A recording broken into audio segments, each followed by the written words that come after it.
बिस्मिल्लाहिर्रहमानिर्रहीम D Mac tube में खुशामदीद। दोस्तों, आज की इस वीडियो में हमारा जो टॉपिक है वो बेल्ट की लेंथ कैलकुलेट करने के बारे में है। आज की इस वीडियो में हम जानेंगे कि किसी भी बेल्ट कन्वेयर की हम लेंथ को कैसे फाइंड कर सकते हैं। सपोज़ कर लेते हैं कि हमारे पास जो बेल्ट कन्वेयर सिस्टम है वो कुछ इस तरह का है जैसे इस पिक्चर में आपको नज़र आ रहा है। ये जो बेल्ट कन्वेयर सिस्टम है वो कुछ इस तरह का है जैसे इस पिक्चर में नज़र आ रहा है, ये जिसको हम वे फीडर भी बोलते हैं या एंडलेस बेल्ट भी बोलते हैं। अगर आपके पास इस तरह का बेल्ट कन्वेयर सिस्टम है तो आप बड़ी आसानी के साथ बेल्ट की लेंथ को फाइंड कर सकते हैं।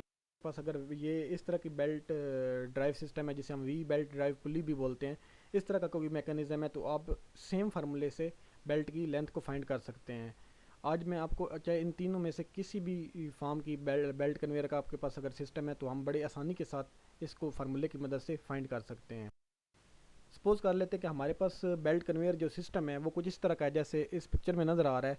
तो इसमें हम ये शो किया गया कि इसमें दो पुली हैं और उनके ऊपर एक बेल्ट लगी हुई है। सपोज़ कर लेते हैं कि हमारे पास ये वाली जो पुली है ये हमारे पास स्मॉल पुली है और इसको हम स्मॉल डी से शो कर रहे हैं, और ये स्मॉल डी जो है हमारे पास डायमीटर ऑफ स्मॉल पुली को शो कर रहा है। और दूसरी जो पुली है ये वाली, ये हमारे पास लार्ज पुली है और इसको हमने कैपिटल डी से शो किया है, और ये कैपिटल डी जो है हमारे पास डायमीटर ऑफ लार्ज पुली को शो कर रहा है।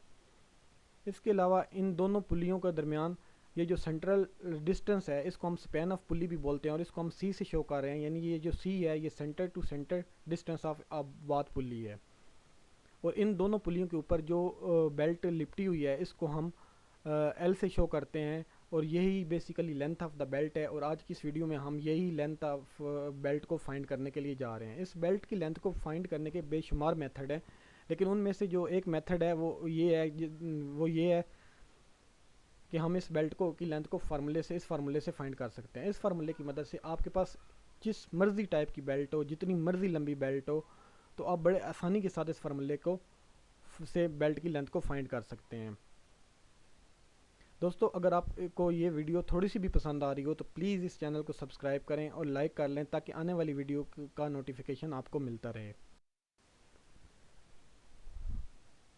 इस पिक्चर में जैसे कि हमारे पास स्मॉल डी, हमारे पास ये वाला स्मॉल डी जो है ये स्मॉल पुली को शो कर रहा है। और सपोज़ कर लेते हैं हमारे पास ये जो स्मॉल डी है वो हमारे पास 0.35 मीटर के इक्वल है, और हमारे पास ये जो कैपिटल डी यानी कि लार्जर पुली है इसका डायामीटर जो कैपिटल डी है वो हमारे पास 0.5 मीटर है, और इन दोनों पुलियों का जो सेंट्रल डिस्टेंस सी है वो हमारे पास 5.25 मीटर है।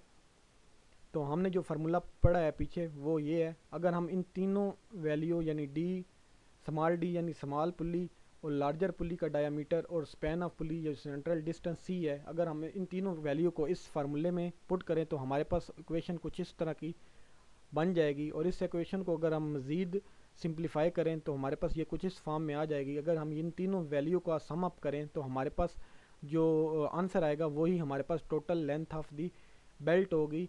और ये जो हमारे पास total of the length of belt है वो हमारे पास 11.83 मीटर है, यानी इन दोनों पुलियों के ऊपर जो बेल्ट लिपटी हुई है उसका की टोटल लेंथ जो है हमारे पास 11.83 मीटर है। उम्मीद है आपको ये वीडियो बहुत पसंद आई होगी। आपके पास इवन किसी भी किस्म की कोई बेल्ट हो तो आप इस फार्मूले से बड़े आसानी से उस बेल्ट की लेंथ को फाइंड कर सकते हैं। दोस्तों, अगर आपको इस वीडियो में कुछ थोड़ी सी भी कन्फ्यूजन हो तो आप कमेंट सेक्शन में मुझसे पूछ सकते हैं। Thanks for watching the video.